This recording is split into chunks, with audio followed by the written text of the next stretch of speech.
Every night and every day, every night and every day, never forget to say La ilaha illallah. Never forget to say La ilaha illallah. Every night and every day, every night and every day. Assalamu alaikum, brothers and sisters. Inshallah, we're ready to start the program. So for those of you who are visiting us, who are not familiar with the organization, welcome to the Islamic Association of Greater Detroit. We welcome you to our facility here, and thank you for blessing us with your presence. As is customary, we will start the program with the recitation of the Holy Quran. Alhamdulillah, we have two, I put this in quotes, volunteers. We have Brother Rayan Izzatullah. He is 12 years old. He is the first student to complete Hifz in our Hifz school. So inshallah, may Allah bless him and his family for the efforts. He's in 6th grade, and he likes to put together Legos. And he will be reciting Surah Ala. And his sister, Adeen Izzatullah, she's 16 years old, and she's in 11th grade. She will be reciting or reading the translation. And she's a very humble person, mashallah. So she didn't tell me, but she also knows 2 juz of the Quran. So may Allah bless her as well. So Rayan and Adeen, if you could please come up.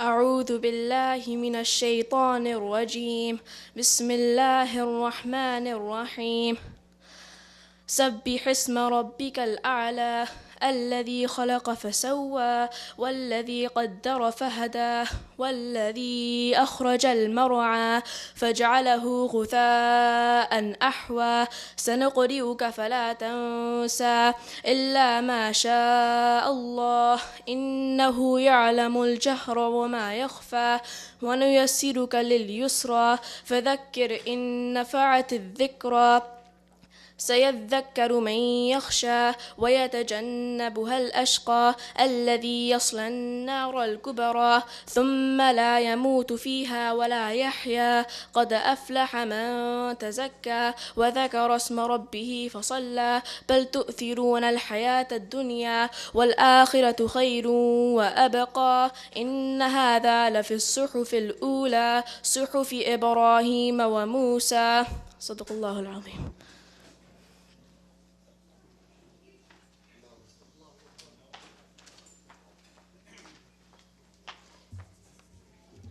Assalamu alaikum. The translation of Surah Ala is, glorify the name of your Lord, the Most High, who has created everything and then proportioned it, and who has measured preordainments for each and everything to be blessed or wretched, then guided, showed mankind the right as well as wrong paths, and guided the animals to pasture, and who brings out the pasturage, and then makes a dark stubble. We shall make you recite the Quran, so you, O Muhammad, peace be upon him, shall not forget it, except what Allah may will. He knows what is apparent and what is hidden. And we shall make easy for you, O Muhammad, peace be upon him, the easy way of doing righteous deeds. Therefore, remind men in case the reminder profits them. The reminder will be received by him who fears Allah, but it will be avoided by the wretched, who will enter the great fire and make to taste its burning, wherein he will neither die to be in rest nor live a good living. Indeed, whosoever purifies himself by avoiding polytheism and accepting Islamic monotheism shall achieve success, and remembers the name of his Lord and prays, nay, you prefer the life of this world, although the hereafter is better and more lasting. Verily, this is the former scriptures, the scriptures of Ibrahim and Musa alayhi salam. Thank you.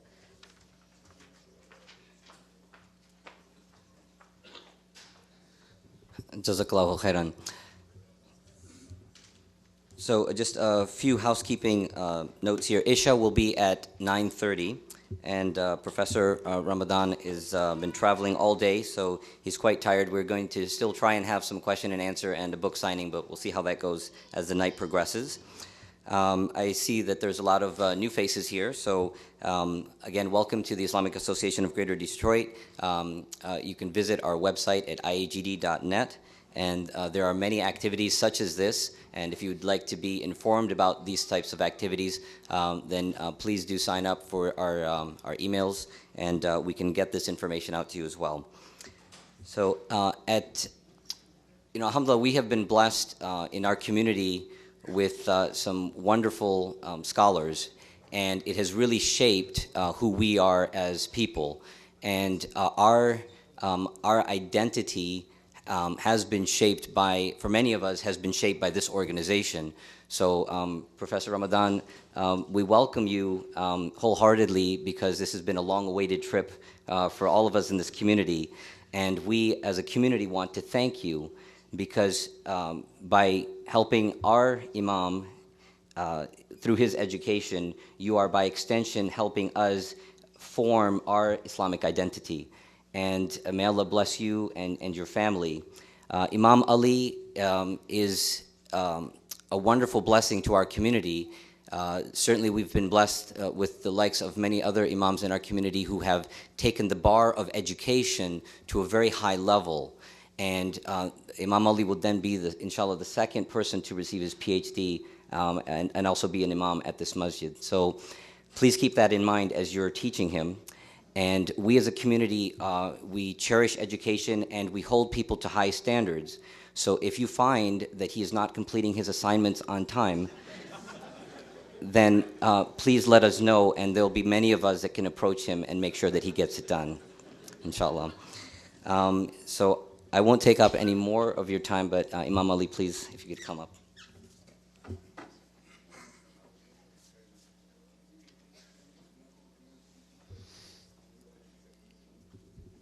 Assalamu alaikum wa rahmatullahi wa barakatuh. It's a great honor and privilege to introduce to you someone that all of you know very well. So since you know him very well, I thought of doing it in a different way. I thought maybe it's a good idea to introduce IAGD to Professor Ramadan, since this is the first time he comes to our community, and we hope this, inshallah, will be followed by many other visits to our unique community, inshallah. IAGD is part of what Professor Ramadan calls the silent revolution in his books, referring to the awareness of the Western Muslims to their identity, their role in the societies in which they live, integration, and so on and so forth. So we are part and parcel of this silent revolution, as IAGD has a long history of integrating our Islamic values with the American principles. And we are going even, as Professor Ramadan always suggests, that we should go beyond integration to contribution. And this is exactly what IAGD is striving to do, not only integrating, but also contributing. And there are so many community members, since this organization has been established 30 years ago, have been instrumental in establishing and being part of local and national, and I won't exaggerate when I say also international organizations, and have been very active and very proud of them. For example, ISPU, one of the very active think tank, and we have Brother Latif here with us tonight. This organization actually is one of the products of IAGD, young men and women like Brother Ittifat and Saeed Khan and others.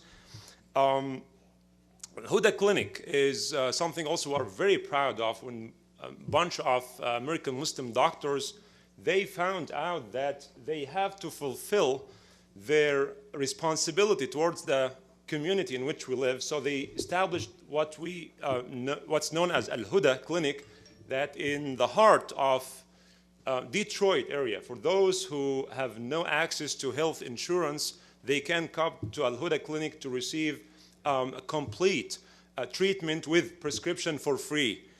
Our Zakah committee is one of the very active Zakah committee in Michigan, and alhamdulillah, we distribute up to $80,000 every year to other cities when there are so many people who are with limited income. The leadership of CARE Michigan always comes from IAGD. MSAs in Ann Arbor, in Wayne State, in many different campuses, also supported by IAGD. In the national level, there are so many members of this community in the leadership of various committees, including the chairman of our board of trustees, Dr. Ghawth Malik, and Dr. Jakako, and many others are playing a very important role in ISNA and ISNA annual convention, the MENA, Muslim Youth of North America, Mass National, MMD, Michigan Muslim Doctors, IMANA, which is conducting a wonderful job not only here in America but elsewhere when there is a need. In fact, I was coming from Qatar attending a conference last week, and the organization Professor Ramadan established Islamic legislation and ethics, and it was a wonderful conference. On my way, actually, I stopped in Amsterdam when I met Brother Asif Malik and another brother from this community. Brother Asif Malik, by the way, is a board member of IAGD, and he's the vice president of IMANA. When they spent about 10 days in Sudan conducting the project that they call Save Smile Mission in Sudan, cleft lips surgeries. So they spend 10 days volunteering, then doing surgeries for those who are in need in Sudan, and they also do similar activities in different parts of Africa. However, we do believe that we can, and we must do more. IAGD also, as Brother Fasahat eloquently mentioned, that an organization that values education very, very much. We have so many schools in this one organization. We have Saturday school, we have Sunday school, one of the oldest and largest Sunday school in the nation, and we have Hifz school, we have full-time Noor Academy school, where my kids actually go to. And in the top of that, we have so many classes for adults, including Quran, this is not me, Quran and Arabic, math and science, and so on and so forth. So, and perhaps this is the only organization that supports its imam to pursue his higher education, and it's an honor and privilege to study under Professor Tariq Ramadan. The topic today, American Muslim identity, challenges, opportunities, and prospects in the time of the globalization, when the world is becoming a very small place. The question of identity becomes the question of every community, small or big. It's not anymore the question of small ethnic or religious minority. Even big nations like ours are asking the same question. I'm sure you have heard about the famous book of Samuel Huntington, Who Are We? And he's addressing the challenges facing America's national identity. Even America, even European nations are asking about their identity, and in the time of multiculturalism and so on and so forth. So now the question of identity is not intrinsically unique to the American Muslims, but rather it became a very important question for so many nations. Now, looking at our situation as American Muslims, some observers would like to look at the full half of the glass and suggest that American Muslims are just doing fine. They are growing in number. And if you read the study of Dr. Ihsan Bagbi and others who wrote about American mosques, and he compared the numbers between 2000 and 2010, and the conclusion of the research is that the number of mosques and Islamic centers are growing. The number of those who come to the masjid were also growing.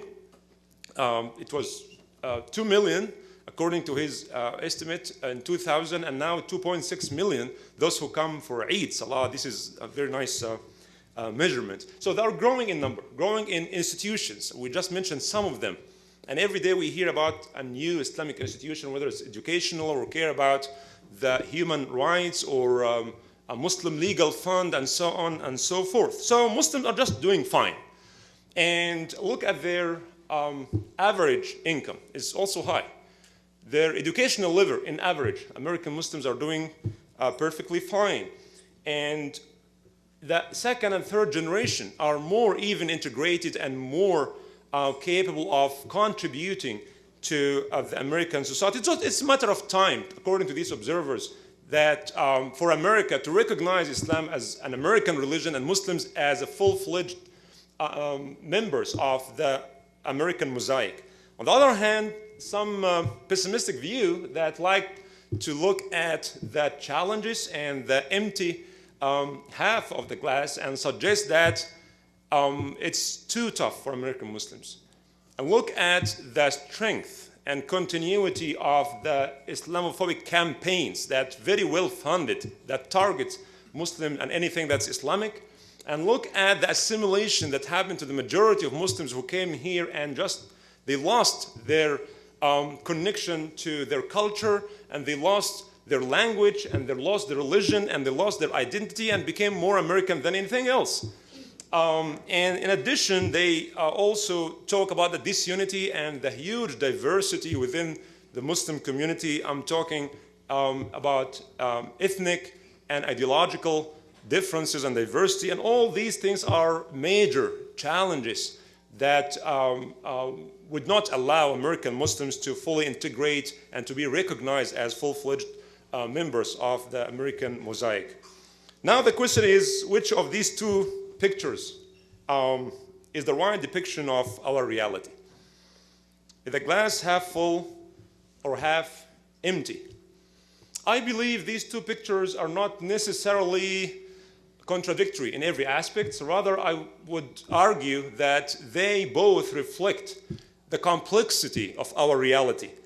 And for us as American Muslims, I believe that in order for us to understand who we are and what we need to do, we need to look at the history. We need to connect ourselves to the sources of Islam. And we need to deconstruct the complex reality of today, which involves politics, it involves cultures, it involves multiculturalism and pluralism, and the rapid change of the social norm of the American culture and American society. There are so many things that we need to really deconstruct and understand piece by piece. And then we need to have a clear vision about the future. So if we cannot connect ourselves to our history and our resources, if we don't understand our reality, I'm afraid that it will be extremely difficult for us to have a vision of the future. And we cannot afford to keep reacting to things happening to us. Rather, we need to have a clear vision and work hard to achieve. No one can help us do just that more than Professor Tariq Ramadan. In terms of connecting ourselves to the sources of Islam, try to make sense of what's happening around us, and to have a clear vision about what happened in the future. And this is what he started more than 25 years ago when he wrote To Be European Muslims, Western Muslims and the Future of Islam, Islam and the Challenge of Modernity, Radical Reform, Islamic Ethics and Liberation, and so many other books. But he was focusing on Western Muslims and the future of Islam in these places, which are the big questions that we tend not to really pay any attention to or even try to answer. We are living in a very closed circles of traditions and cultural understanding, and very few of us who try to answer this big question, what would be the future of Islam? So he was focusing on this, and he's focusing on the other hand on reforming Islamic thoughts. And if you want to read his wonderful and profound and deep book, Radical Reform, which is available outside, you will see that he's not only focusing on the Western Muslim, but he also focusing and trying to work hard to revive Islamic knowledge and so on and so forth. So, which by the way, led some people to call Professor Tariq Ramadan the Martin Luther of Islam. Professor Tariq Ramadan is the Professor of Contemporary Islamic Studies at the Oxford University Oriental Institute, St. Anthony's College, my college. He teaches at Oxford Faculty of Theology. He's also visiting professor at the Faculty of Islamic Studies in Qatar and the University of Malaysia, and the Senior Research Fellow at Doshisha University, Kyoto, Japan, and the Director of Research Center of Islamic Legislation and Ethics, CILE, in Doha, Qatar. Professor Ramadan holds an MA in philosophy and French literature and PhD in Arabic and Islamic studies from University of Geneva. And in Cairo, Egypt, he received one-on-one intensive training in classic Islamic scholarship from Al-Azhar University scholars, and which is known as Ijaza in 7 different disciplines within Islamic studies. And what's unique really about Professor Ramadan is something that I know firsthand is, mashallah, he's one of the intellectuals who are not disconnected with reality and not disconnected with the people. He is a man of a mission, if you want. As you know, so many intellectuals that live with papers and ideas and books, but he amazingly, I don't know how, he managed to produce very profound and thoughtful academic work, and at the same time working on the grassroots level, traveling everywhere in the world, and his schedule in the last 2 weeks and the coming few weeks can testify to that, and we thank him very much for coming to IAGD today. He's a very well-organized person. Of course, he cannot do all these things without being very well-organized person who have a very high time management skills. Time magazine has twice recognized Professor Ramadan. First, in 2000, named him one of the world's top 100 innovators of the 21st century and one of the world's top 7 religious leaders. And again, in 2004, as one of the world's top 100 most influential intellectuals. He was also named by Foreign Policy magazine on the list of 100 top global thinkers in 2008, 9, 10, and 12. In 2008, an open online poll, Professor Ramadan was voted the 8th top most intellectual person in the world on the list of top 100 public intellectuals by Prospect magazine UK. In 2009, he was the persona non grata, which means the unwelcome person in many different countries in the world, including Tunisia, Egypt, interestingly, Saudi Arabia, Libya, and Syria, because of his criticism of these undemocratic regimes. And despite all this world recognition of his work and contribution, Professor Ramadan, I can testify that is a very simple and humble person, very accessible, very approachable, mashallah, to the point where you can say that a professor at Oxford gave his personal phone number to one of his students. And don't ask me about this number, by the way. I'm really fortunate to be the student of Professor Munir Farid when I did my master's degree at Twenty State, and I'm very proud to be a student of Professor Tariq Ramadan, which I learned so many things from, not only from his books and lectures and articles that I read, but also from his personal character and practical example, and also like very much his the uniqueness of his teaching method when he follows the Socratic methods that was adopted by Plato after that in the first school of philosophy in Athens, when he throws so many questions at his students, and one question brings 2 questions, and 2 questions bring 4 questions, and it's always question and answer to challenge his students' knowledge and intellect. So may Allah subhanahu wa ta'ala bless him, and may Allah subhanahu wa ta'ala grant him more wisdom and patience, especially when dealing with his students. And like, as you know, Professor Tariq Ramadan does not like clapping, right? He'd like just his audience to think of what he says. So I will say what is being always said in the American presidential debates. This is your time to warmly welcome Professor Tariq Ramadan.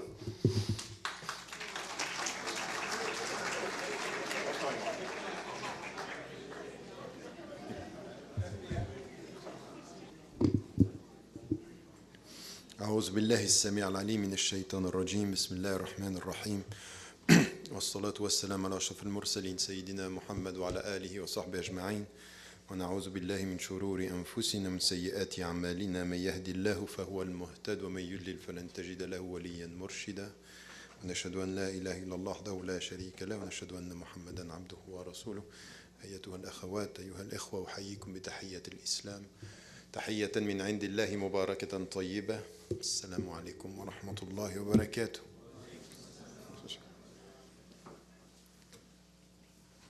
Thank you for this invitation, Ali. and thank you for bringing me here. I promised, this was I think 2 years ago, that one day, inshallah, I would come and try to stay with you and share with you thoughts about the work that I have been doing within the Western communities in the West, but also, of course, and you will see it out of my talk, contemporary questions for us as Muslims facing contemporary challenges. So as we don't have much time before praying, and I think it's important to give you the floor afterward to have some questions and answers, because it's much more interesting also to deal with some of the questions that you may have. Let me go straight, inshallah, to the...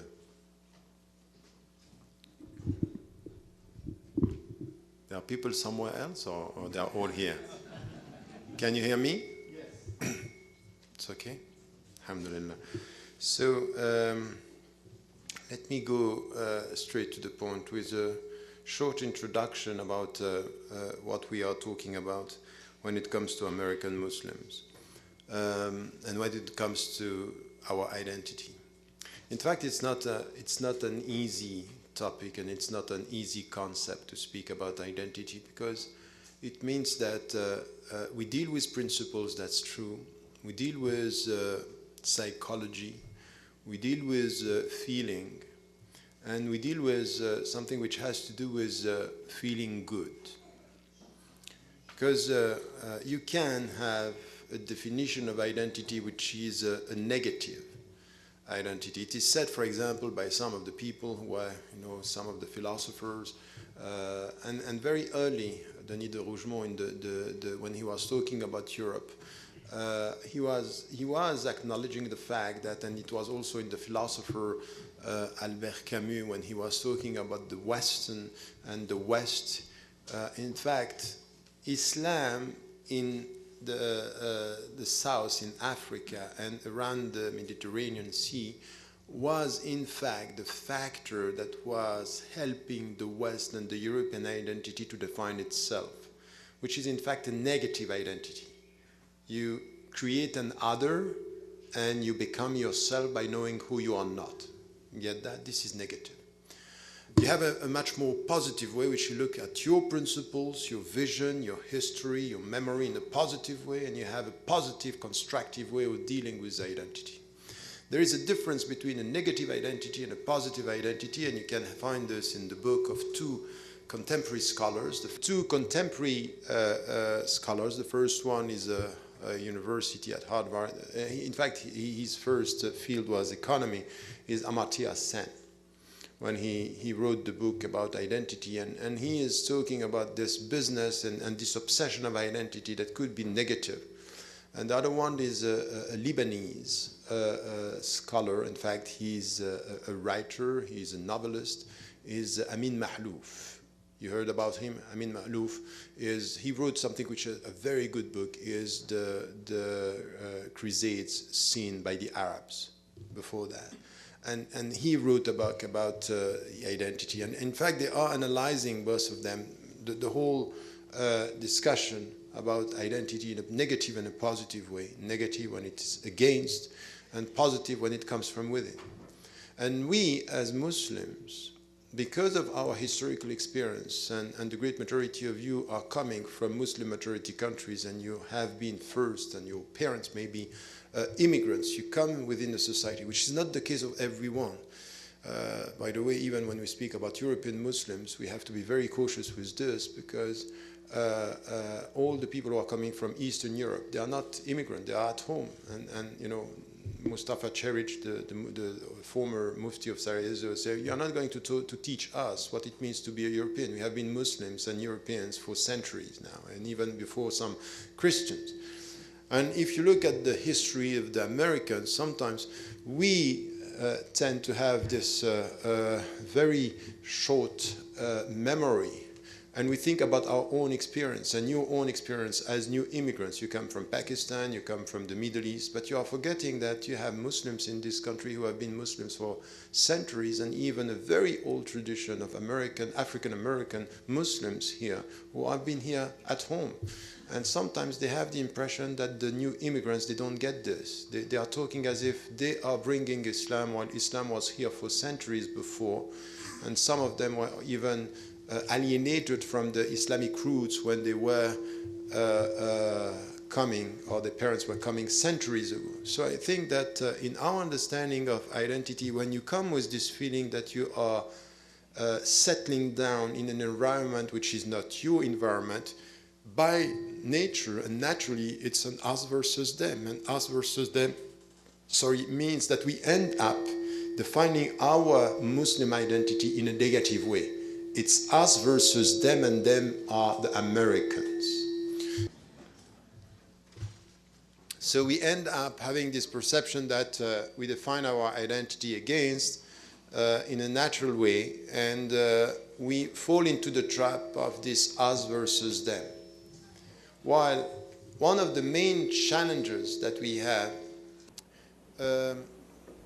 I was saying that it's natural that with our history and our understanding, we end up thinking like this. But one of the main challenges is really to liberate ourselves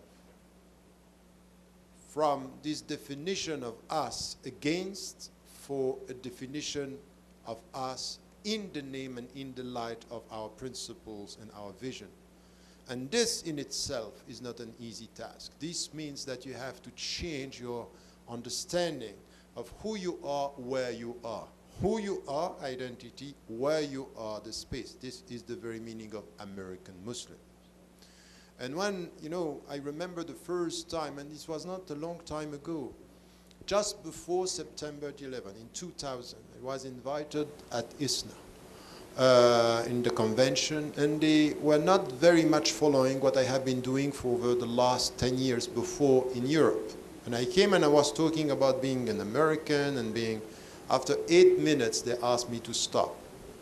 Why? Because the way I was putting things was new at that time, and it was before September the 11th. And we should acknowledge something, that September the 11th was something which was a wake-up call for many in the way they were dealing with the West in this us versus them. And I can tell you, after 8 minutes, they asked me to stop because they were not used to some of the principles that I'm going to say now. Now, in 10 years, I would say that what I was acknowledging as something which is part of our history and the recent history of Western Muslims and now the American Muslims is very much now in progress, and we have to look at the glass half full and not half empty, because many things are happening, and this is what I call the silent revolution. Now, when we talk about American Muslims and the way we have to deal with this, there is something that we should say and we should feel. And when I'm saying we should say and we should feel, it means that we are thinking about our presence, our past, and our future. Now, get it, will it, say it, promote it. Islam is an American religion. We have to feel it, that it means that it's not only that we are Muslims by proxy, Muslims to please the people. No, Islam is an American religion. It's part of this society and will be part of the future of this society. And when we say an American religion, we are not only saying Islam is integrated into the American narrative. It means if Islam is an American religion, Muslims should contribute to the better future of this country. This is what it means. It means that if Islam is an American religion, the Muslims should contribute. They should not only be accepted, they should not be tolerated, they should not only be assimilated, they should contribute. An American religion means for Muslims, if my religion is part of this society, me, as a Muslim, I and all my sisters and brothers, we should show that our religion is an added value to this society. So this is the vision, this is the statement, the starting point of everything. We are here to stay, but to stay, to contribute, and to be a positive added value in this society. So it's not only a statement, it is an obligation, a duty, and a commitment. So the commitment is, how is it going to happen? And with this now we have to look at what are the challenges. How are we going to translate this into the reality? And the most important thing is this. Before coming to the two parts of my talk, because we have theoretical challenges and practical challenges, I won't have time to go in very much, in details in all the challenges. I'm just going to mention them, and then with the questions and answers, you will decide which topic you want to tackle. But we have been told, and we thought, as Muslims, and with our own understanding of what was essential in our religion, we were told, you Muslims, you are new citizens in this country. And once again, be careful. You are new citizens was the perception of the society because there was a new visibility. But that's not true that Islam is new as to the citizenships. Once again, I very much, my own relationship to the States, and I said this 2 months ago when I came for the anniversary, the celebration of Malcolm X's assassination. My first relationship to the United States was not at all with migrants. It was with African American. Malcolm X went to Geneva. He was close to my father. He came back just after he was, and the last letter that he wrote was to my father saying they are going to kill me. And because now I came back to the true Islam. So my relationship, all what I heard about the United States was coming from the African American narrative. And they were not talking about America as something which is not us. It was exactly the opposite. We should make it clear for the Americans that the narrative and our religion from the origin and our presence now means that we are American and we are Muslims. And we want to work for the sake of justice in this society, acting against racism. So what we heard afterward is not this. The new immigrants, they came with their own background in Islamic terms and also in the field of science. And we heard from the state and we heard from our fellow citizens, you Muslims, you should abide by the law of the country. And the first understanding was for the fuqaha to say, is it possible as Muslims to come and to deal with the surrounding society and to abide by the law? So this is where we had scholars saying we have to think about Muslims in a minority situation. And they were coming back to, by the way, all what you heard about, the Muslims are experiencing for the first time the fact that they are a minority. It's the first time. That's wrong. That's completely wrong. It happened before in Africa. It happened before in Asia. Muslims in history had, for many centuries, experienced the fact to be a minority. It was in India. It was before that even in Europe. It is in Africa. In many African countries, Muslims are a minority. And in many European countries and in many Asian countries. So our situation is new for one thing, which is what we call being a minority in a secular state. And a secular state means that the state is not imposing a religion and should be neutral and acknowledging the equality between all the religions. Okay, that's fine. We heard that we have to abide by the law. And the scholars started to think about this. What if there is something in the law which is not in accordance or not accepted by Islam? And what if we have to do something as Muslims which could be contradictory to the law? And they try to find a way between the latitude of the legal system in the United States and the flexibility of the Islamic tradition, the Islamic Sharia or the legal reference. And they promoted new fatwa and saying, how do you deal with the legal system? Ending up with theories. One of them is, for example, what was coming from scholars talking about fiqh al-aqalliyat, which is the minority situation for fiqh, and we have specific fatwa.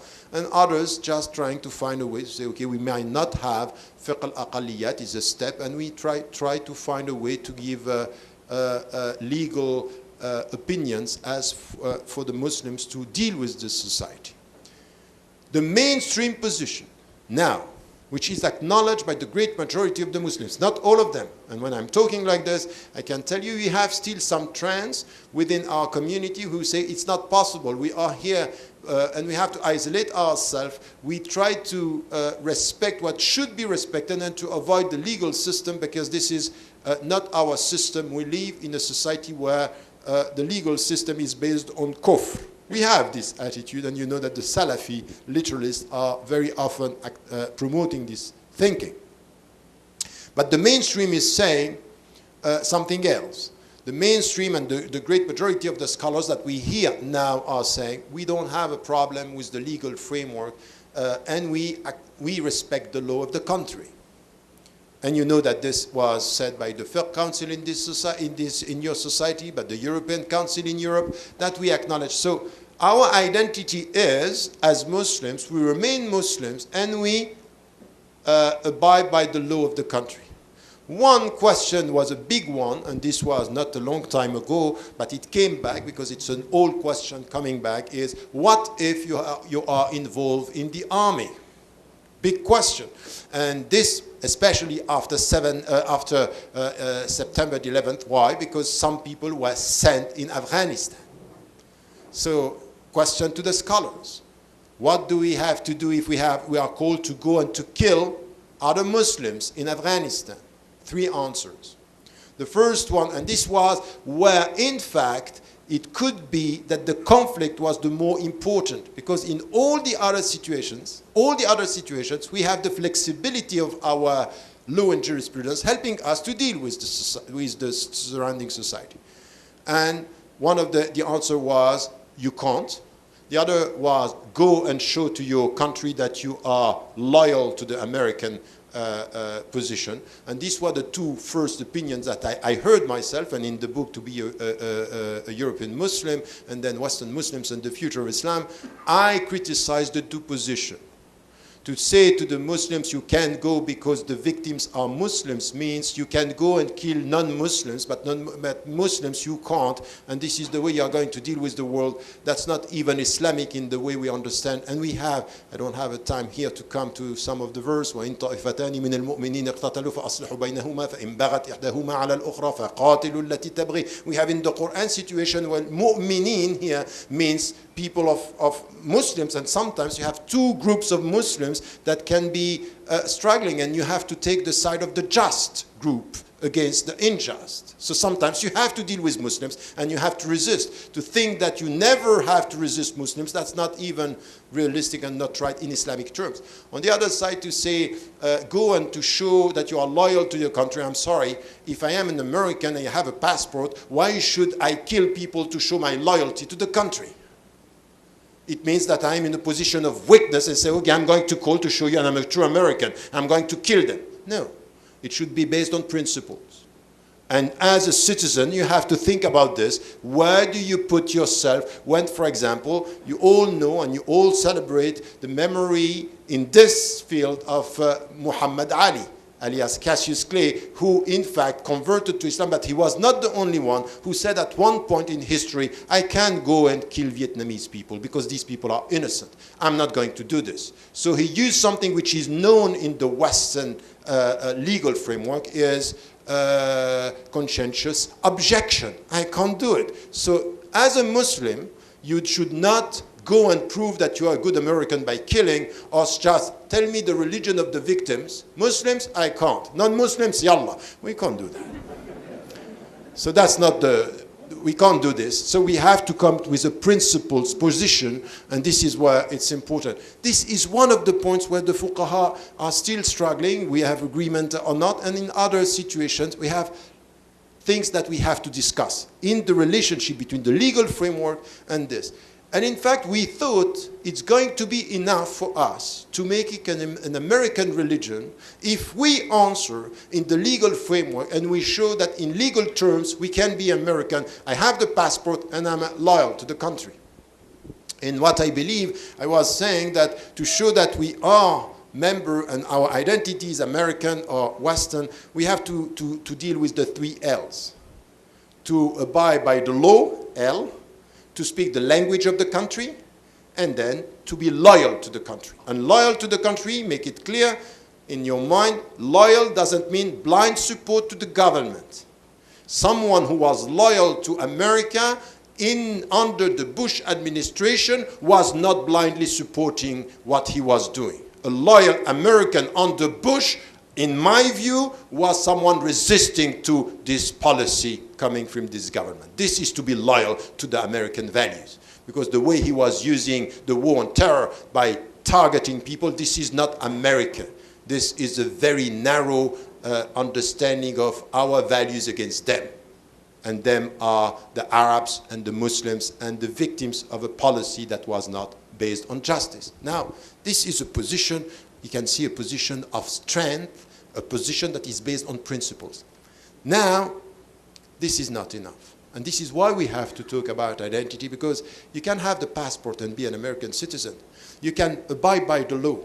But you can see now what is happening in your country. I thought for years it's not going to reach you, because it was, in fact, a reality in Europe, is in fact you have trends within lobbies, intellectuals who are not, in fact, ignorant about Islam. There is something which is a very sophisticated way of targeting the Muslims out of knowledge, not out of ignorance. Yes, you have people who are completely ignorant, and you have to deal with the fear of the people. Respect the people who are scared, and you need to respond to their questions. And I'm always repeating this: if you are a normal American citizen, and you watch TV every day, if you are not scared of the Muslims, you are not normal. Because what is said is scary.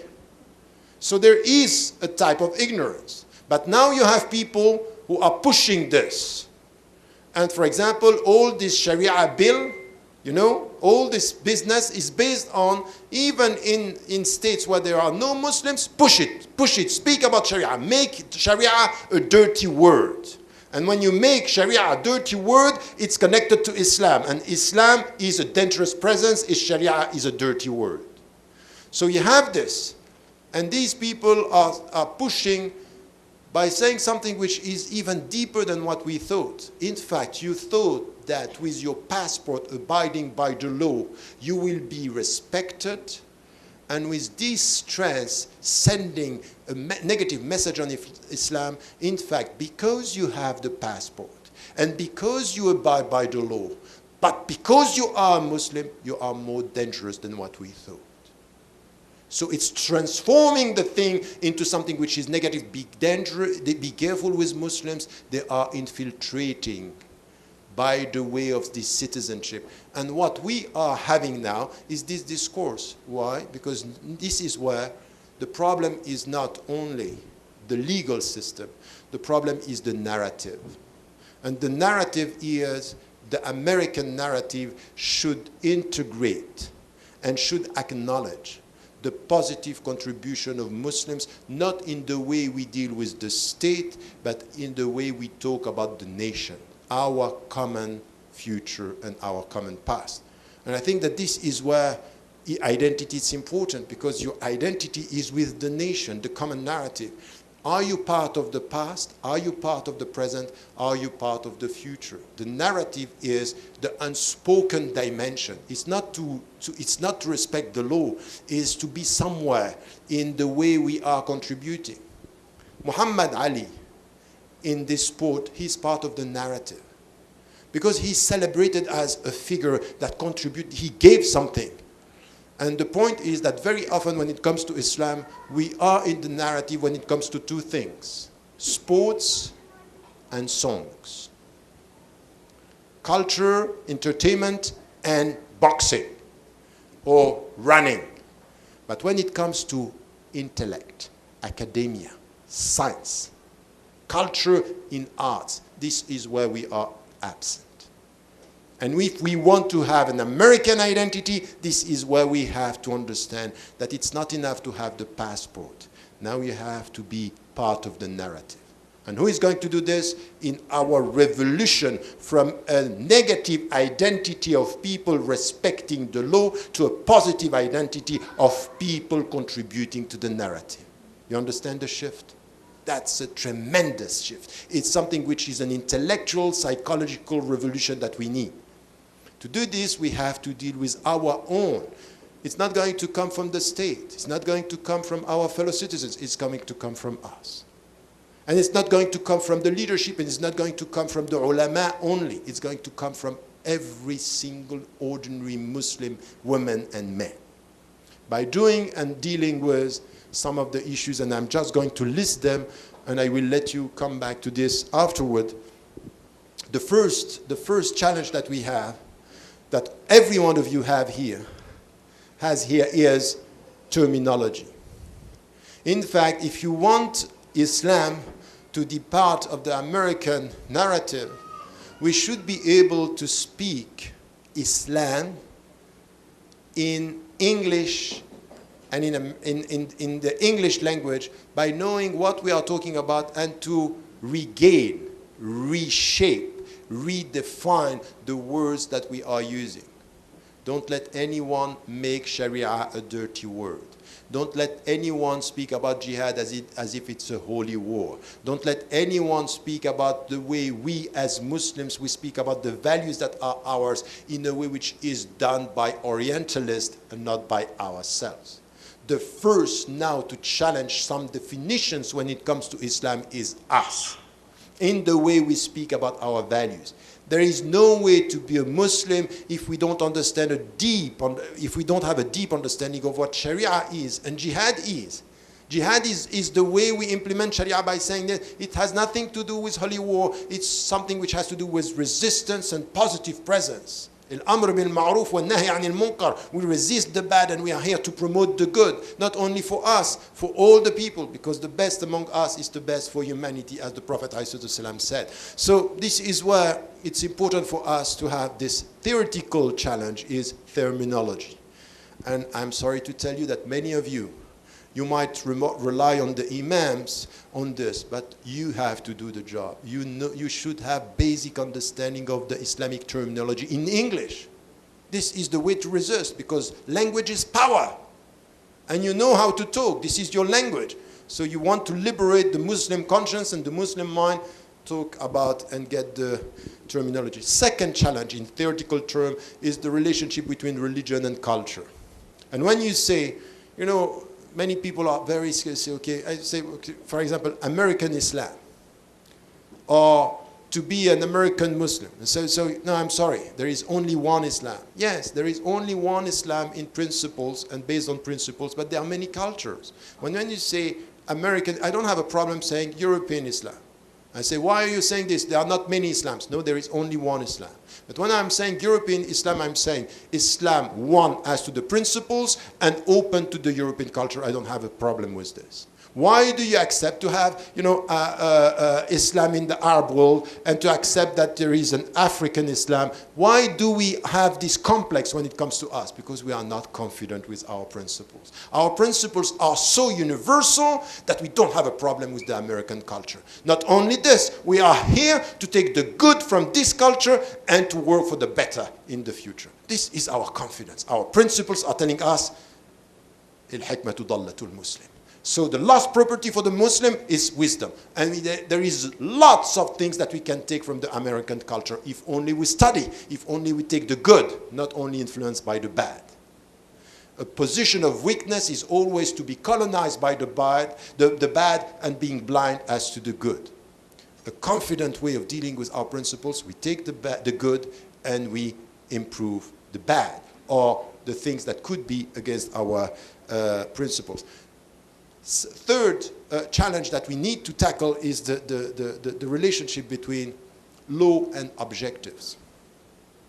The law, and we have an Islamic legal framework, we come back to this, but what is said by the great ulama, and one of them who summarized the whole thing that is coming from the Maliki tradition, like a Shatibi, is just to say, never think about the law in static terms.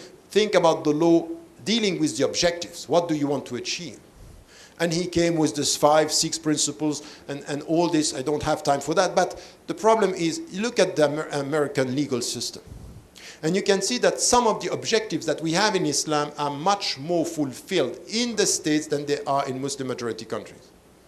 For example, even with the protection of your deen and the protection of your al-aql, for example, do you think that your aql, your intellect, is more protected in America than it's protected, for example, in my country of origin in Egypt? Yes, it is.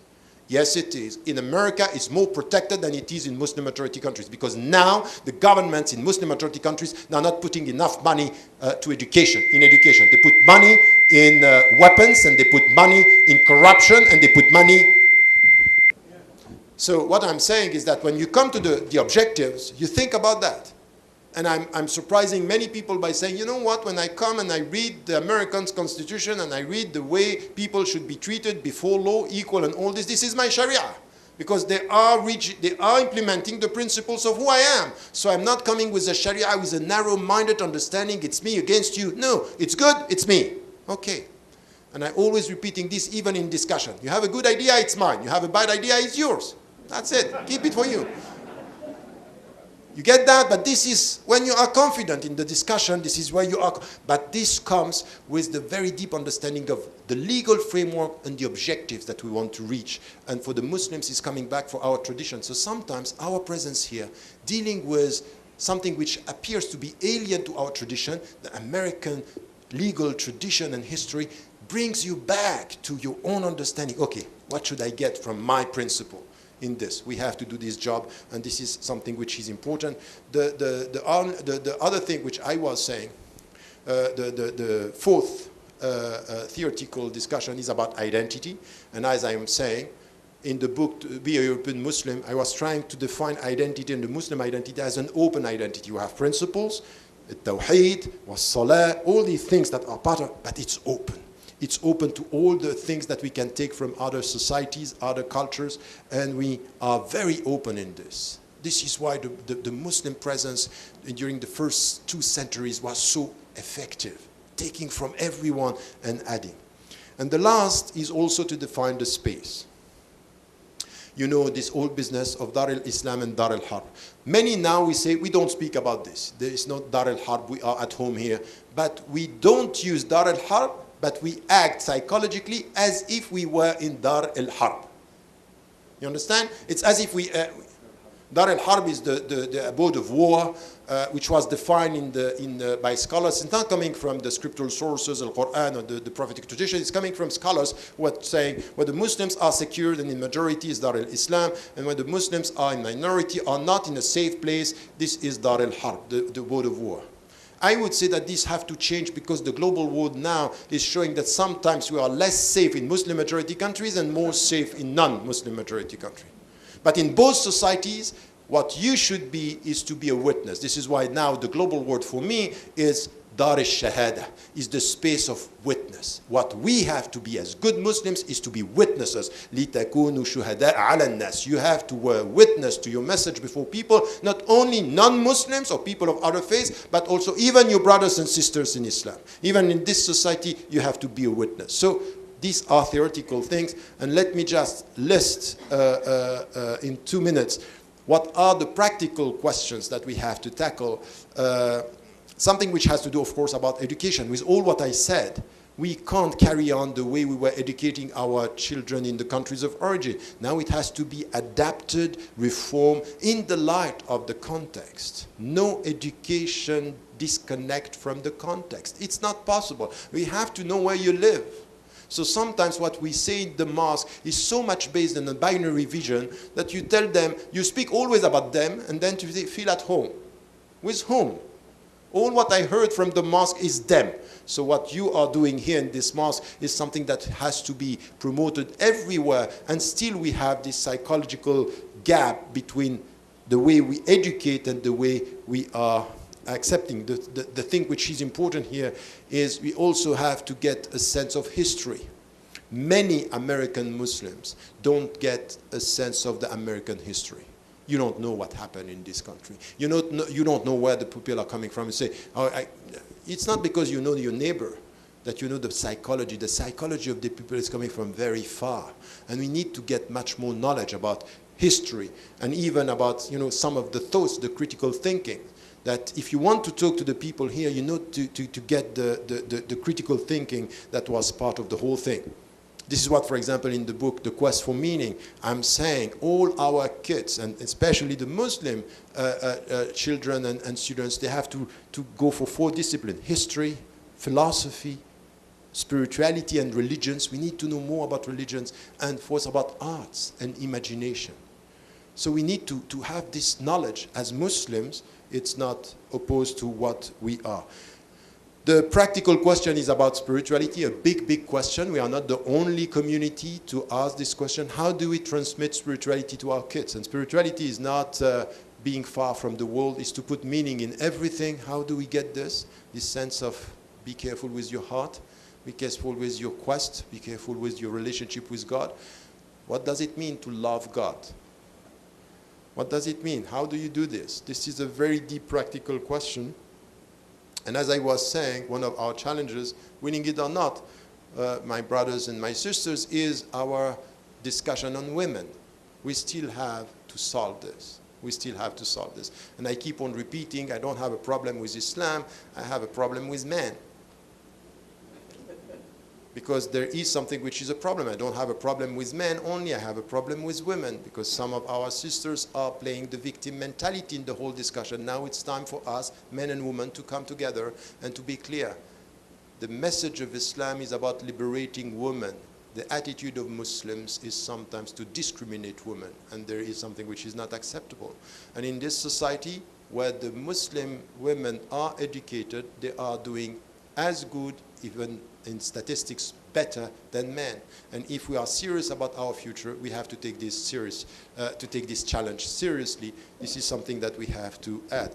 And sciences, our contribution in sciences, and this is also something that we have to say. I spoke about arts and our involvement in politics. This is something, you are citizens in this country, you have to be involved in politics. You have to, but not involved in politics as all the others. What is your ethical added value in politics? Are you a voice which is based on principles, or do you want only to get power and to be elected and to get money?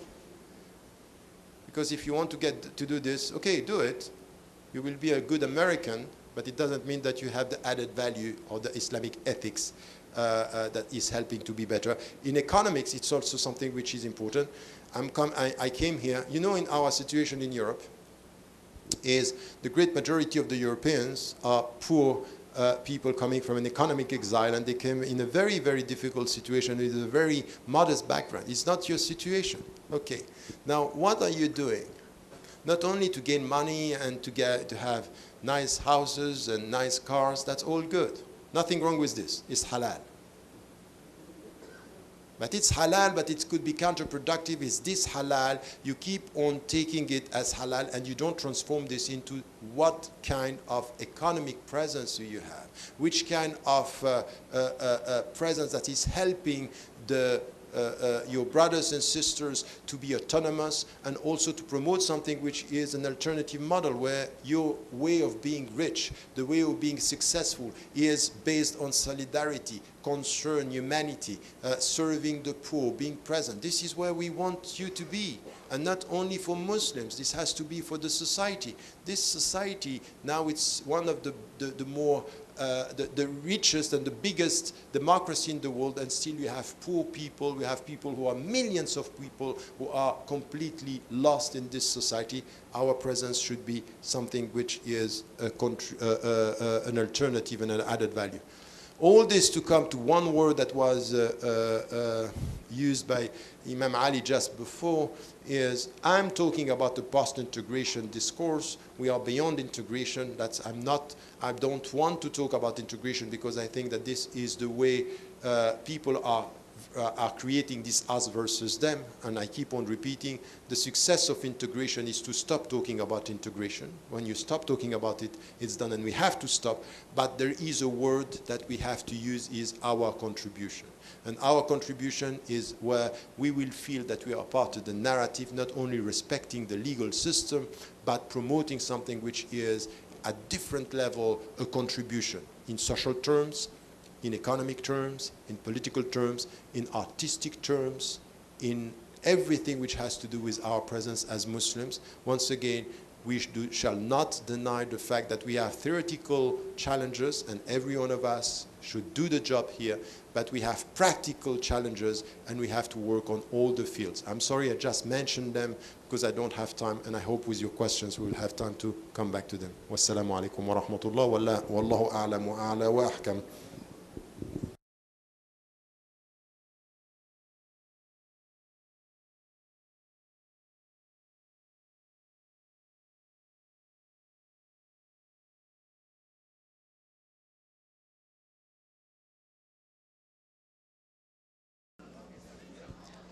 Okay, it looks like most people are back into the hall.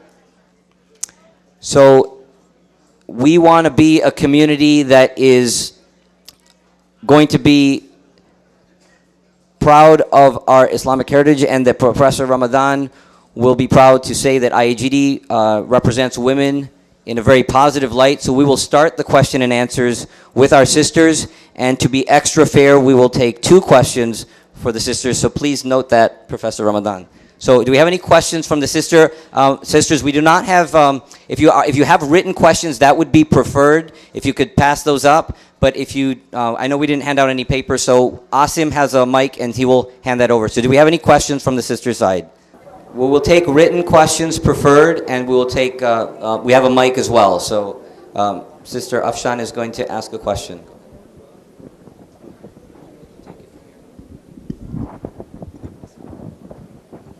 Assalamu alaikum.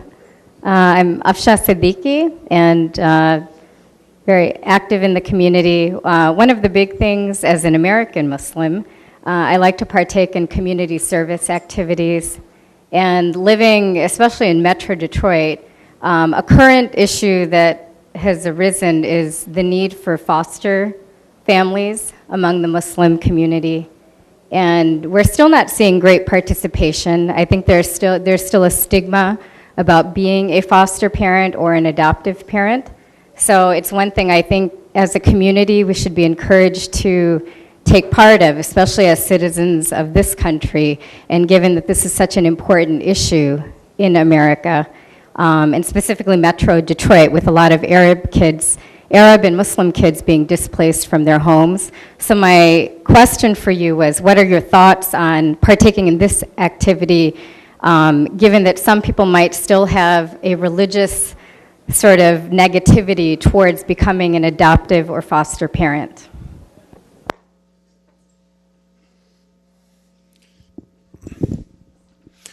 Bismillah.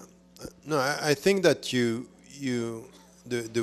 the way you presented the issue is just translating what is happening and what are the needs. And I would say that yes, we really have to think about being much more involved in this, understanding the needs within, not only within the community, but as you were telling here in Detroit, you have these questions and you have these problems.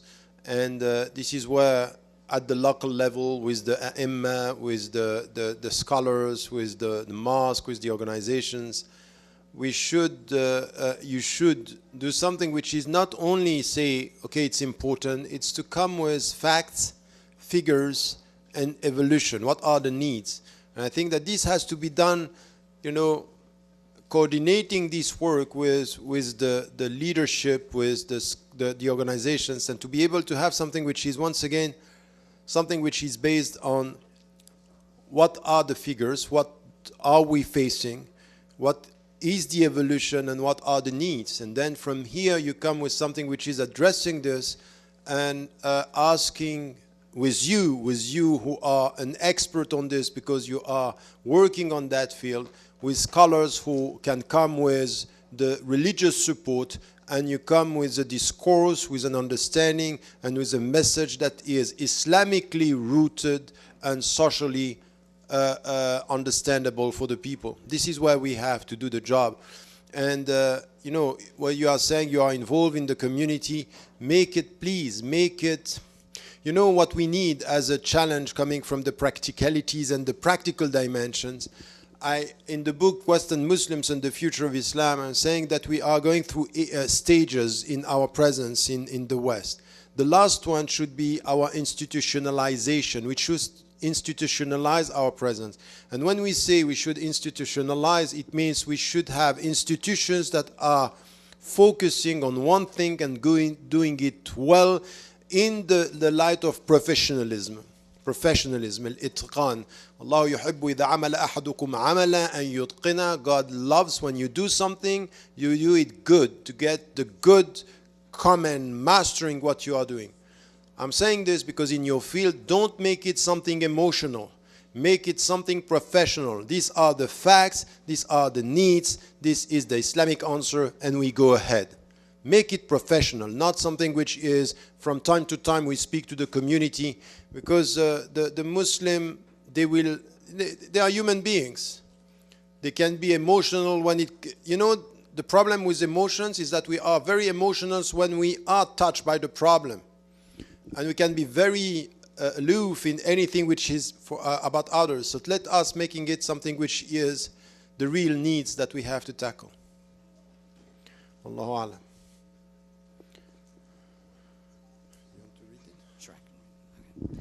Okay, so there's a question from the sister side. What do you mean by open to principles? Because there's a difference in democracy between Plato and Aristotle. What is the criteria to adapt a principle?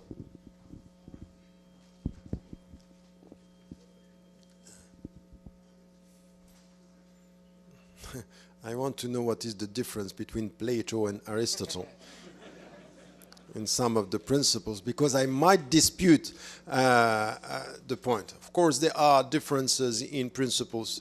When I'm saying open to principles this is where, as Muslims, we have to get it right. We have usul, we have mabadi, which is even a contemporary word. It's not in the Islamic literature, and mabadi is not a word that we are using. Very much using al-usul wal-kulliyat is just the fundamentals and the comprehensive principles. But in Islam, of course, we have principles. Now, from our way of dealing with it, we need to come to our heritage, to our tradition, and to try to understand which are the main principles that we are supporting. Now we will find in the American society, coming from people of other faiths with minds that are not sharing our faith, things that are producing the same principles. Remember what happened. I think that this is where, as Muslims, we are faithful to our tradition when we extract the principles and we get them right, and then we look at the others and we see what we can share. But be careful. We should share principles, never forgetting the objectives. Because there is something which is a very serious question here. And this is where we have to contribute. Let me give you an example. In fact, in the name of science, we have now people telling us science is not an ideology. Science is truth and knowledge without ideology. And the one who is very much pushing in this is Richard Dawkins, who is advocating atheism. And he's not the only one. And in fact, the way he is dealing with science is to tell us religions are not scientific because they are not based on truth. And you ask him, what is the truth on which it's not based? God is not truth. God is not proven. And say, okay, in scientific terms, now show me with scientific evidence that there is no God. To tell me that my truth is not truth, you have to show me the evidence of the other truth, which is there is no God. He can't. And when you are challenging him on this, he's saying, but I'm waiting for science to prove my point. And say, okay, I'm waiting as well. Why? Because behind this, there is an ideology of science. There is an ideology telling us there is no ideology. So where we have, and this is where we have to be deep in our understanding when it comes to principles, because apparently we might have the same principles, but be careful always deal with the principles in the light of the objective that you want to because this is something which is important in the way we start the discussion. I'm telling you this because even in the concept of human being, in the philosophical discussion, it's important. So I don't take this question in a simple way. It's a deep question. So how are we going to choose for us Muslims to come back to our principles? And it's true. It's true that among scholars, among great scholars in our history, sometimes they don't have the same understanding of some of the principles. And this is the diversity that we have. But on the fundamentals, what was called afterward al-ma'lum min ad-din bid-darura, or the fundamentals of our aqidah, or the fundamentals of our practice, we agree on this. So from this we can start and then also have a discussion which is deep with the surrounding society and within our society. But once again, you understand what I'm saying now, we have to be equipped. You have to know what we are talking about and to which minds you are talking, and not only from where you are talking. All right. Well, we have some questions. I believe they came from the brother side. So there's a question about fatwas being brought from scholars from outside the United States and trying to impose their views here. As opposed to those who do not know this, and those scholars do not know the situation and the culture here, as compared to fatwas that come from institutions here. An example is given of the Fiqh Council of North America. Yes, that's a question that we have been dealing with over the last, I would say, 30 years, and before, of course. In fact, it's related to the history of Muslims around the world. Now, there are some issues that, in fact, we are dealing with as Muslims in the West, that we'll see that some fatwa coming from Muslim majority countries wouldn't be a problem when it comes to the way we fast, the way we pray, on the fundamentals of our aqidah, for example. I don't have a problem. Myself, I went back to Egypt. I'm still listening. One of my great shuyukh in the way he's dealing with the text and the scriptural sources and the ahadith is Al-Albani. I trust him.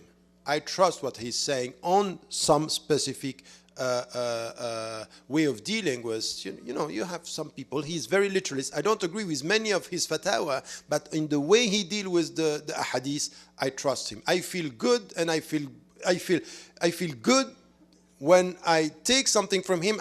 I'm as Imam al-Ghazali was saying, who can be your sheikh is that when he talks to you, your heart feels okay, at peace. That's good. I feel that this is so. I'm taking from all the scholars when I trust them. Now, in some of the fields, I can take from him. In others, he's not at all connected to the Western experience, and he's talking in a way which has nothing to do with this.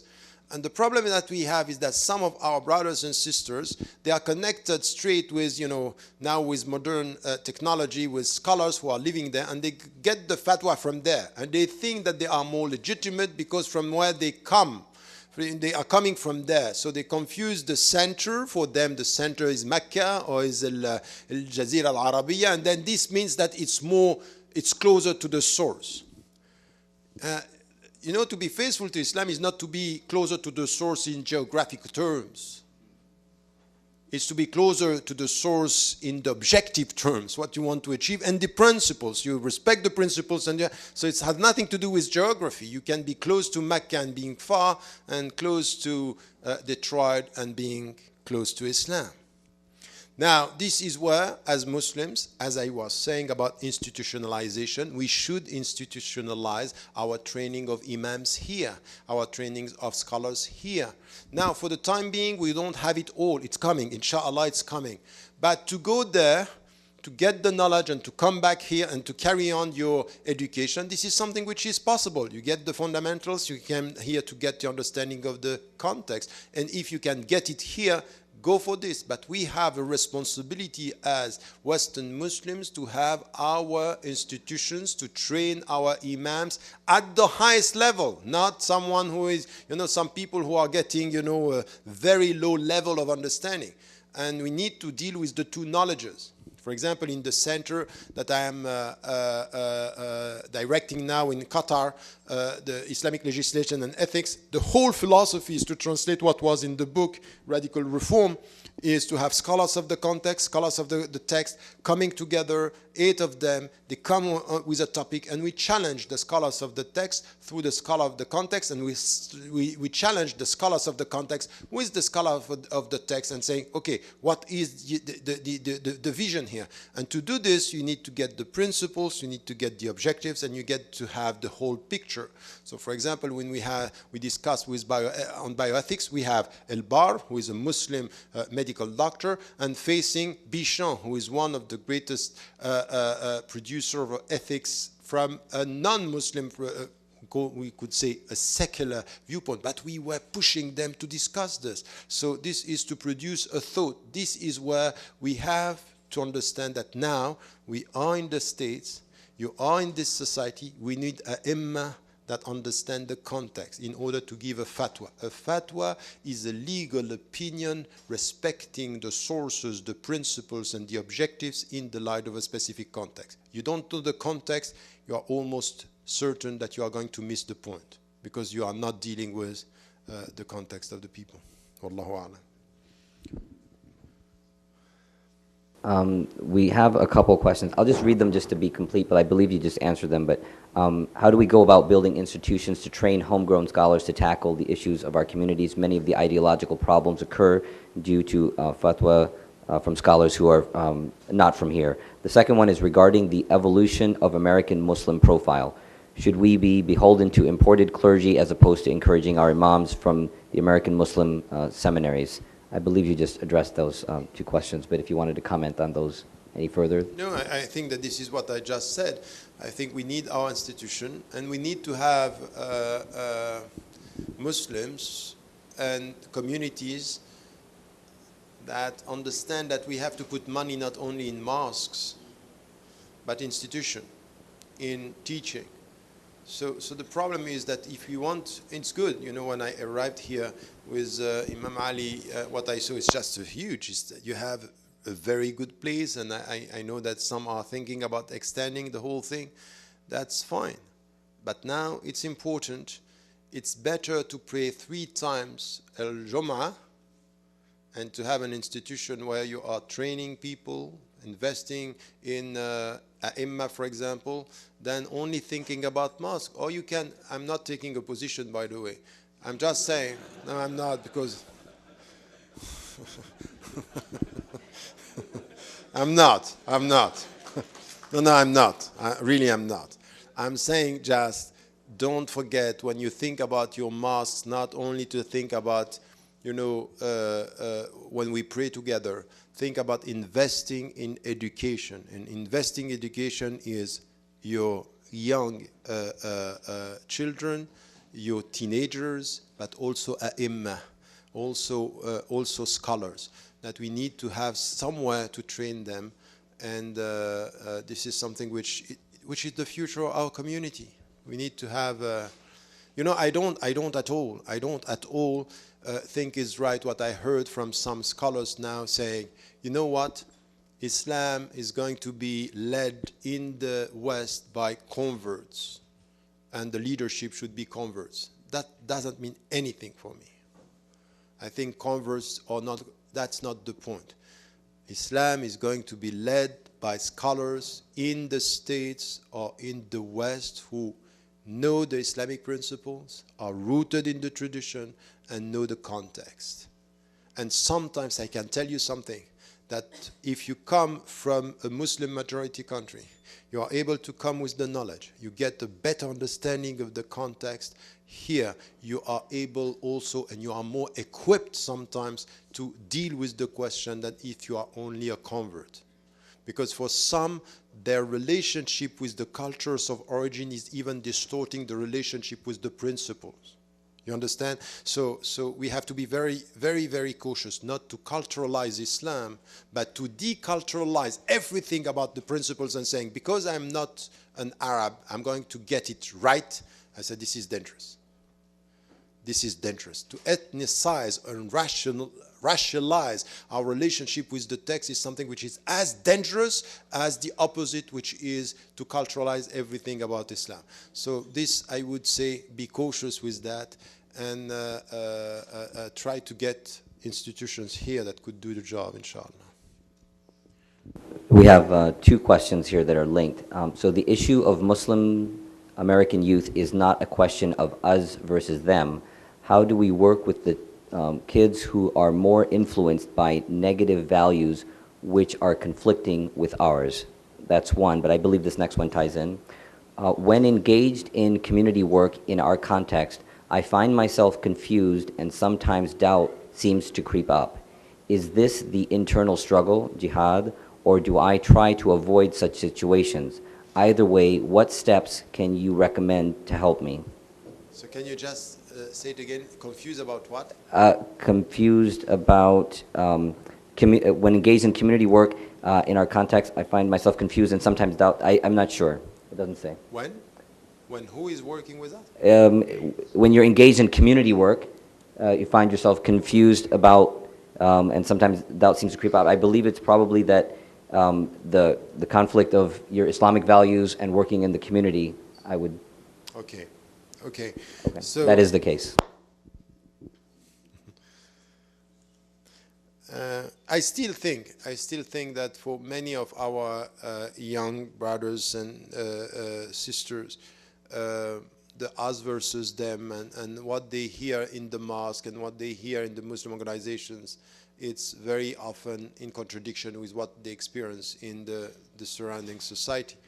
And sometimes they didn't have even what is given. By the way, you know that you might be a big community in the region. You have people coming praying during Ramadan and praying during Friday and all this.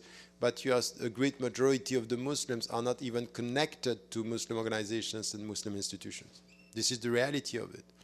So when we know this, when we are humble enough to understand, yes, we are doing a good job, things are evolving, but we are not reaching all the Muslims, and some are not happy with what we provide because they think that we are always talking about Islam in a very, very narrow-minded way, or promoting much more a sense of guilt than a sense of confidence. And this is where we as Muslims now, when I was talking about education, it's important to understand one thing. To educate is to give means. But to give means in order to be autonomous. The Greek word about education is going alone. Going along with someone. And to educate is this one, when, for example, you have a taklif, in fact, in Islam, when you are educating your daughter or your son, you bring them, you go along, and at one point, you are going to be without me. So I'm with you up to the point where you are going to carry on without me. So to be able to carry on without me, you need two things. The first is to be equipped, and second, you need confidence. Confidence. And confidence is based on the way you deal with the principles. And it's based on something that we have really to think about. Education, there is no education without giving value. Remember, in the Muslim countries, in the Muslim majority countries, when you come to with your daughter or with your son, and you do exactly what we heard just before starting. Here is a young brother, he is a young sister. This one knows the Quran, she knows, and by saying this, we send a message by your appreciation that we give value to what they learn. In Muslim majority countries, when you go within the society, immediately what you got from Islam is positive. When you are in this society and you say this, if they go now to school and they say, I know this about the Quran, it doesn't give them any value because the people don't care. If you think about education, it's not only to get the value within the community, it's how to get the value outside. So how the Muslim presence, the Islamic factor for our young is going to be valued. This is why we have to make our presence visible, not by the way we dress, but the way we behave and our solidarity work, for example. Any community, instead of always saying this is halal and this is haram, no. Okay, you know what is right, you know what is wrong, but then you go with your organization and you do things in the society that are positively visible and valued by the people. Solidarity work, for example, dealing with people around, elders people. I myself, I was a professor of, a teacher of French literature when I was young. I started to teach, I was 18, I was starting to teach. And then what I did is I took my students and I started writing books with my students about the eldest people, the marginalized people. They were not Muslims, but what was very important, if you take the language, you go outside school and they are visible outside as positive presence, talking about something which is solidarity, humanity, and caring about people. The Muslims, we should have a positive presence, not valuing, to get a value within the community because I know the Quran, that's fine. But to get the value outside because I do something good for the society, it's fine. So the positive message, it's important. You don't understand what I mean? To educate is to give value and confidence. And confidence is coming from, I'm respected by the people. I'm respected by the people. And this is something that is so important. You don't know, I'm coming from a family that was very rooted in Islamic values in Egypt.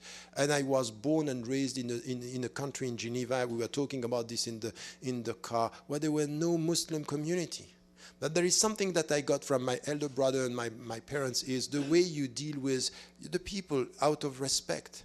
And I was playing soccer. But I got from my family an ethics of behaving with people. And when I was playing, the fact that they were seeing that you don't drink alcohol, you don't insult, you are positive with the team, very simple thing, but they see there is an ethical behavior that is positive here. And you get respect because they see something visible. You're not coming and say, I am a Muslim. Okay, and so what? No, you don't talk, you just have a behavior. And this is what we have to teach. This is where we have to be involved. And now when we deal with people who are not sharing our faith, okay, you are in the United States of America, you are going to deal with people who are drinking, people who are having a private life, people who can be gay and homosexuals. Are you going to be the judge of the people or the good example? Are you here to be the good witnesses or are you here to be the bad judges? It's not for you to be judged. Even to the Prophet ﷺ, عَلَيْكَ الْبَلَاغُ وَعَلَيْنَا الْحِسَابُ. You just send the message and the judgment is not for you. Don't judge before me. You have no right to do this. But what you can do is within the society to show the good behavior. And you will find someone. I can tell you, myself, at one point, one mufti and so-called mufti in one of the trials that I had in France, one mufti and so-called mufti was witnessing against me. And an atheist and a homosexual were witnessing for me. Should I go to the guy and say, homosexual? A'udhu billah, get out of here. What is this? What is this behavior? Of course, he knows, as I said, that homosexuality is not something which is right in Islam, is prohibited in Islam. But I'm not going to judge you by what you do. What you are, I respect. What you do, I don't. But I'm not going to judge you through your behavior. This is your private life. I'm not the judge of your being through your action. Because if I was to do this with myself, I know that I am not perfect and anyone can take it against me. Because we are here saying homosexuality and the behavior, we don't accept this. But we are respecting the beings and we show respect to the people. So outside, instead of rejecting all the people in such a way, be the good witness. Let the judgment or leave the judgment for other people to do. Don't be the people who are judging. So in our daily life, you will find people, they might not share your belief. They don't. Now, what you have to do is to respect yourself and to respect them. So what, for example, my own experience, anyone who was coming close to me, they knew. I don't drink alcohol. There are things that I don't want to listen to, and there are things I don't want to do. They know this. So you say it, they know it. So you make yourself be respected, and they respect you. And then when you deal with them, this is on specific fields. We work together for justice. We work together for solidarity. If you ask me to go beyond this, never. I can't. My respect to myself is there is a limit here, and I respect you. So do whatever you want in your private life, but in front of me, don't. You get that? This is the way you are respecting, and you are respected. And it's based on the Islamic principle. Now, to change all this by trying, we are so much with this society trying to find what is wrong in this society, where we are not enough thinking about in which way we are showing what is right. I don't care counting what is wrong in a society. What I care about is what is, with my presence, the contribution to what is good. This is where I start. Now, I'm not going to change all what is wrong, but at least I can, with my attitude, promote what is right. This is an amr bil ma'ruf. This is this is an invitation for the good, and then stop judging and move more towards something which is witnessing, inshallah. We'll have two more questions. Assalamu alaikum.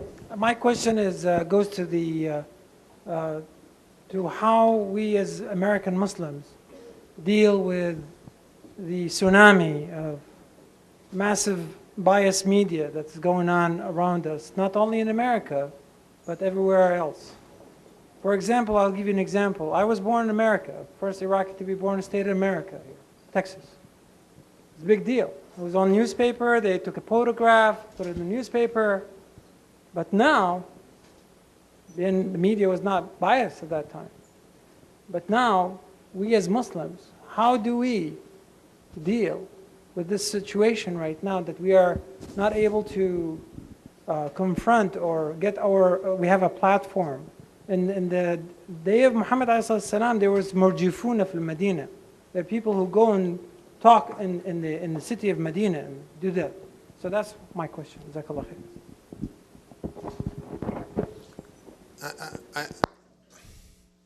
First, I don't think that before the media were not biased. They were always, and they will always be. That's also the fourth power, and we need to understand that it's going to, we have within ideological trends that are using media to spread, a long time ago, Edward Said, who is not a Muslim, wrote a book covering Islam. And he was talking about the way the media are covering Islam and biased about Islam and portraying Muslims as the other. Now we can sit down and say they are very powerful. Because that's true. If you know, I remember one professor in Geneva, he was a Tunisian, and say, no, I give up now. I give up. All my life, I have been talking about Islam and how much we are open to interfaith dialogue. And you do all this, you have all these talks, and then in 2 minutes of CNN, they destroy everything. So it's over for me. And my answer to this is the opposite.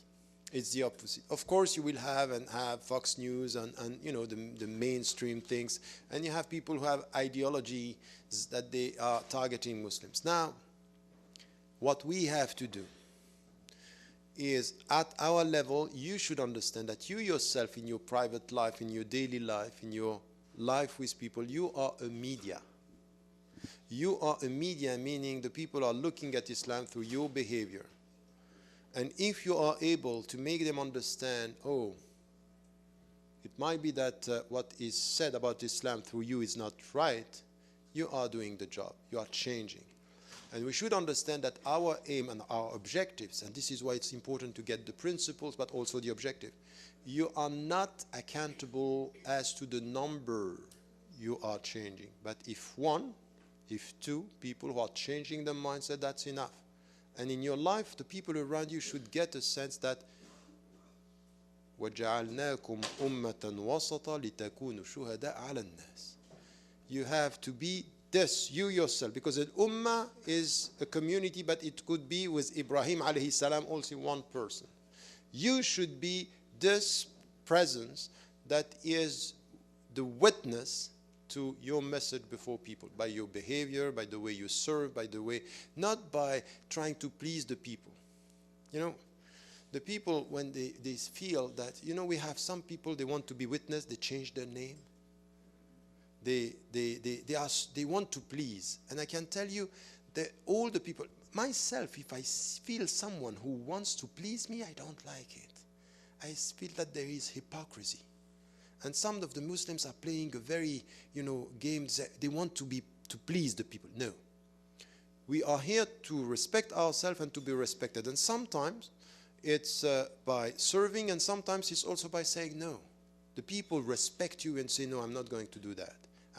This is against my principle. But in your daily life, this is what you have to do. This is one. And then things are changing. And what is important in our number as Muslims, is not that we are converting people. It's by having an important number, the more committed Muslims we have, the more witnesses we have, and the more we change mindset around us, if we understand. The second thing that we have to understand is that we live in a country where the mainstream media now are powerful, but at the same time, they are not trusted by many people. Listen to the Americans. Listen to the Europeans. They don't trust them. They go now to internet. They go to alternative media. This is where we have to be present. This is where we have to promote texts, videos, lectures, articles. We have to do the job. We are not going to wait for a mainstream so-called Islamic media to appear and to, you know, many people were very happy with Al Jazeera. I myself, from the very beginning, was very cautious because I don't want the other side of, you know, something which is, the tensions is to do the same on the other side. I want something which is a bit deeper. But what we have to do as Muslims is to use the alternative media, and we have. And then, for example, now you can have hundreds, thousands, millions of people who can just watch some of the things that we are promoting. So this is also something that we have to be skilled. Media, journalism, is also something, you know, when I was once saying we need more Muslims and more American Muslims being journalists. One of the journalists who heard that, he said, oh, Tariq Ramadan is pushing the Muslims to infiltrate. I said, I never said that.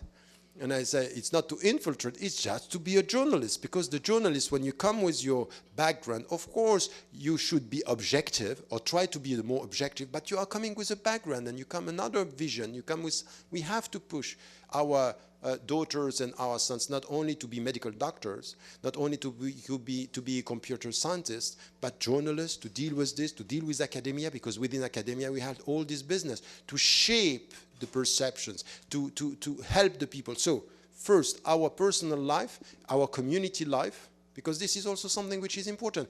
In this mosque, for example, to invite the people, we have to have open doors. Sometimes the people should come and should see we are normal people with a spiritual take. This is so important because the neighborhood is important. Don't underestimate things that are, you know, when sometimes you eat with people, it's much more important than a lecture. Just to sit together and to eat and to be, you know, daily life. It's just daily life. It changed the people. It changes the people. It changed the understanding. And we keep clear with our principles, and we show how much this is also something which is important. So I wouldn't care too much about, you know, the big media. They are changing. It is powerful, but we have the power of our presence, we have the power of principles, and we have the power of alternative media. And we should send our children, when they want to do so, in the field of journalism and to be able to be part of the whole thing. And then things are changing. Last example that I want to give you, and I keep on repeating this because we don't realize this, is you have trends here who are very much promoting Islamophobia. And they are saying, for example, Europe is becoming Eurabia. But why are they saying this? They are saying this because they know something. And once again, don't work only with emotions and perceptions. Come to facts, figures, study, know what is happening, the evolution of history. In less than you have 16 years, 16 years.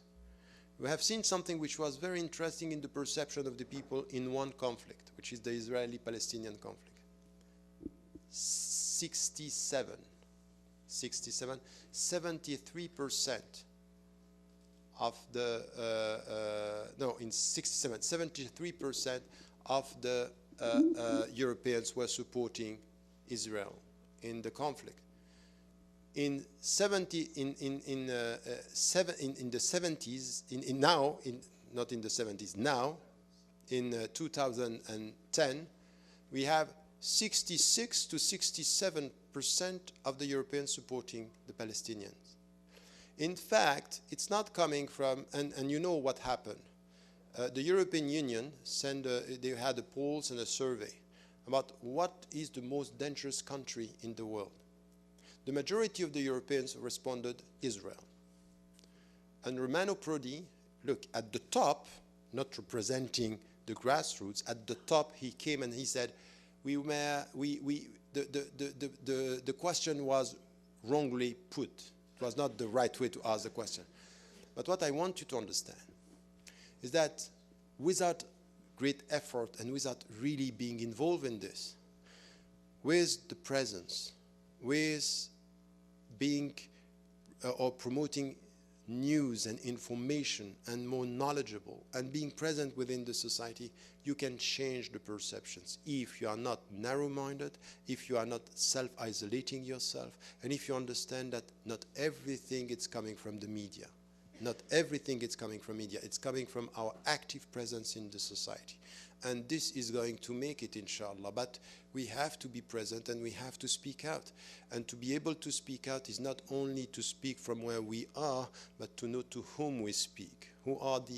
How are we heard? I'm always taking this example. We sometimes go and we have, huge demonstration. And this was one of the friends who told me this once. He say, it's crazy. You go and you demonstrate because we are facing Islamophobia and people are being killed in Gaza and people are being killed in Iraq. For whom are you demonstrating? Some are demonstrating for themselves. They go in the street and they're happy. We demonstrate.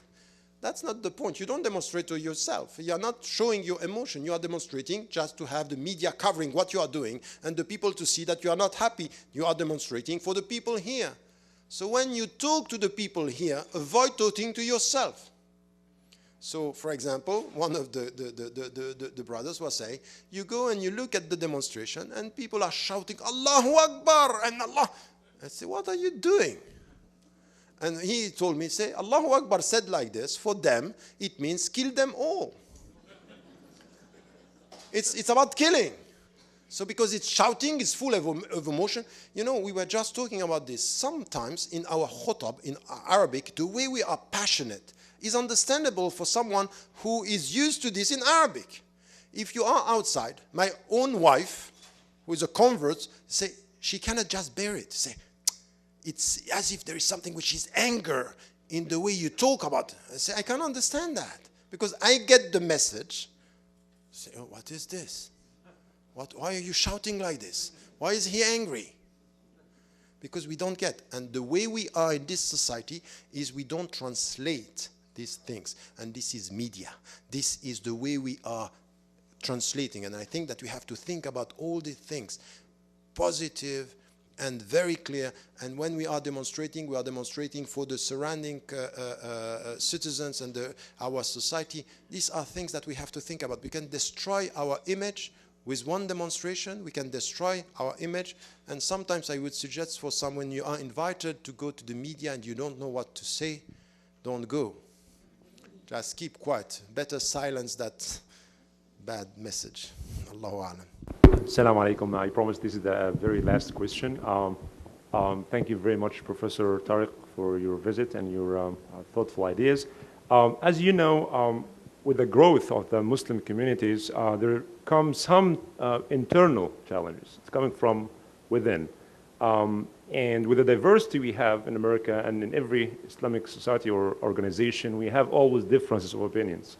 And talking about the Muslim unity, despite the differences of backgrounds and differences, more importantly, of ideas and thoughts.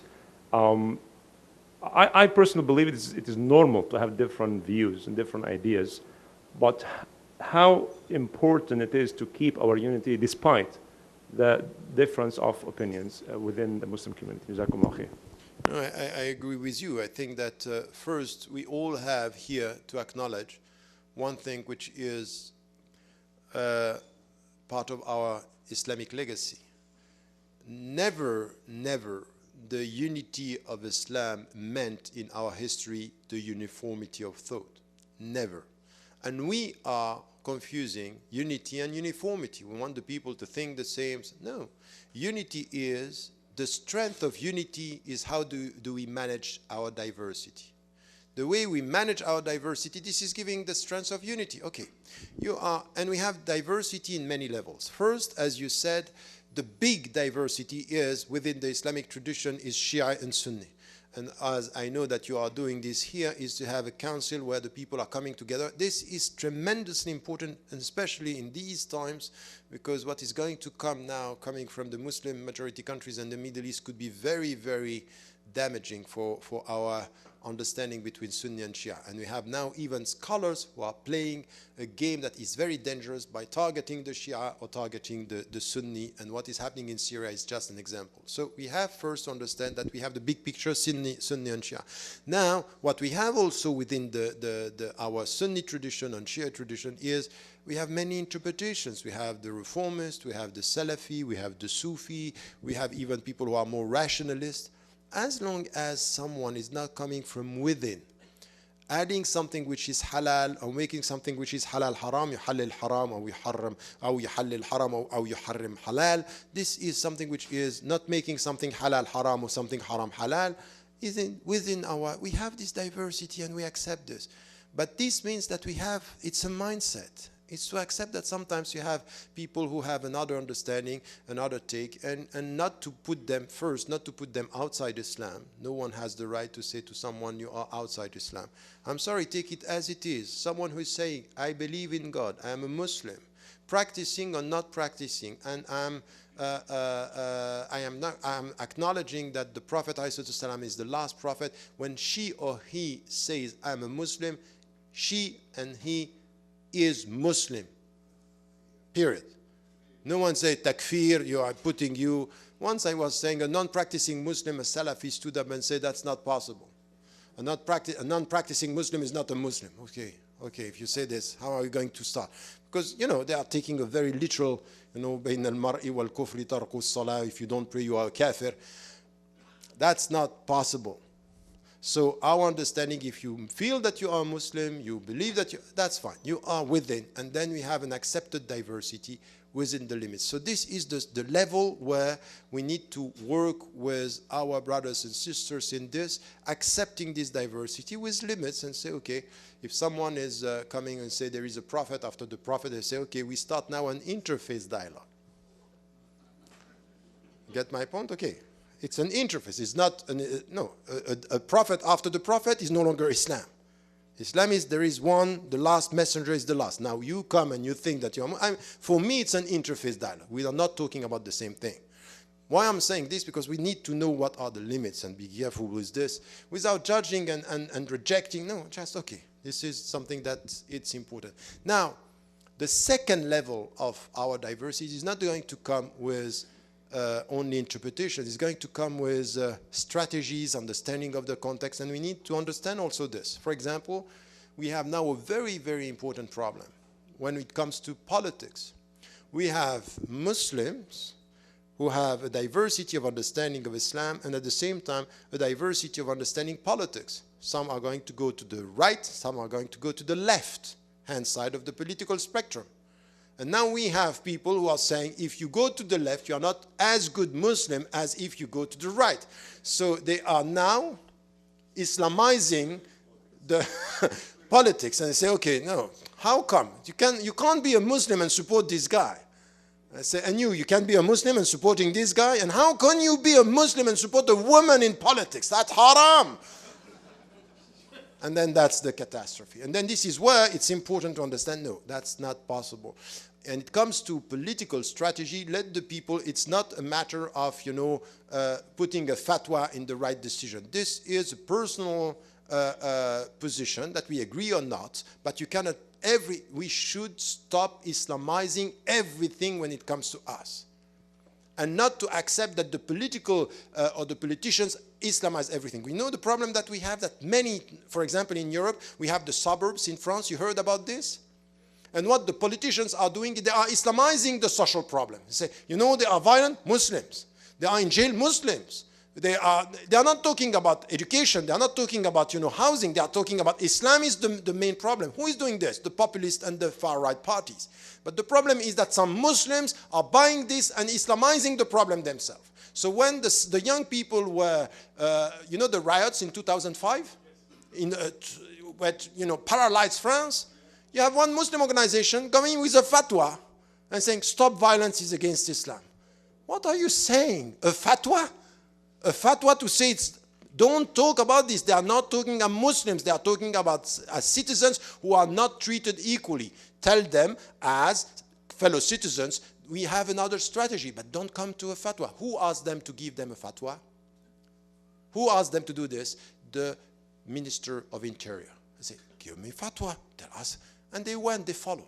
So they accepted to Islamize the socio-economic problem, which is wrong. So you have to deal with the diversity of political thoughts. These are strategies, but please don't Islamize your positioning on this.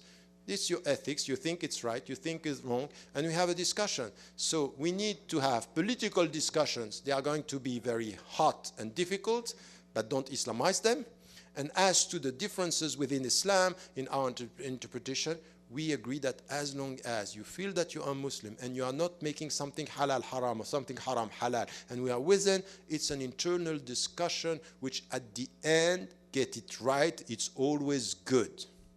I can tell you sometimes I am so much involved in things that have to do with the context that I'm happy to have a Salafi coming and say, don't forget the text. Because here there is a hadith or there is a text, don't forget it, it's good for you.